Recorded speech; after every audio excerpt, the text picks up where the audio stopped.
салом дӯстон, имрӯз дар бораи яке аз микроэлементҳое ки барои организми инсон хеле зарур аст ва хусусиятҳои шифобахши хеле бисёр дорад, мехоҳам ба шумо маълумот диҳам.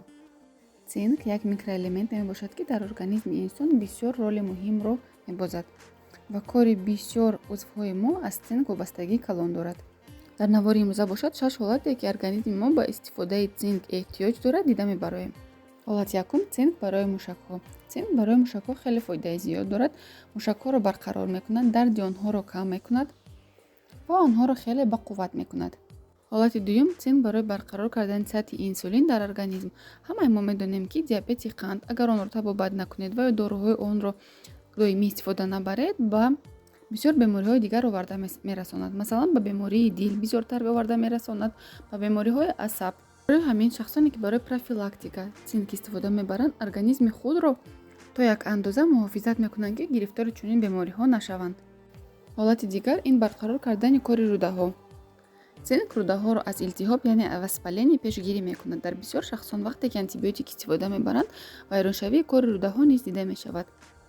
аз ин рӯ истифодаи цинк шуморо муҳофизат мекунад, ки дар организми шумо ё ин ки дар кори рӯдаҳои шумо илтиҳоб, яъне воспаление дида нашавад.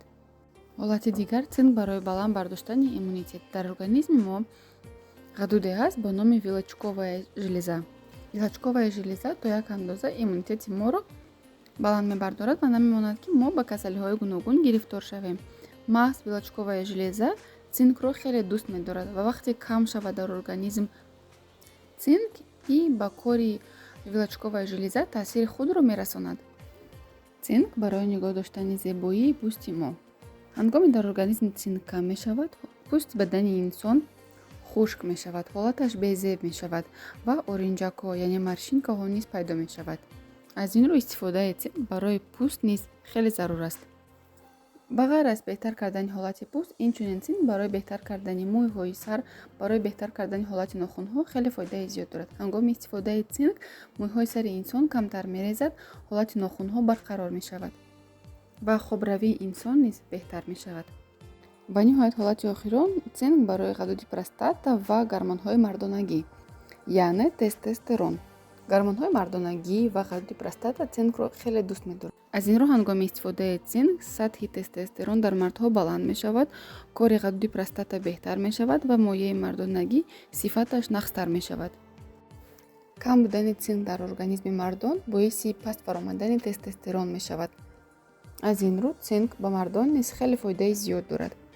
цинк бисёртар дар нахуд, лӯбиё, донаи каду, кунҷит, донаи офтобпараст, яъне семечка, писта, чормағз, баъзе намуди панирҳо, яъне сир ва гӯшти гов дида мешавад.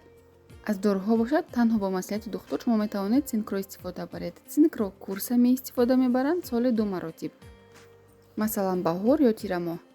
агар яке аз ин нишонаҳо дар шумо дида шавад, албатта ба духтур муроҷиат карда дар бораи цинк суҳбат кунед ва ба ратсиони худ онро дохил кунед.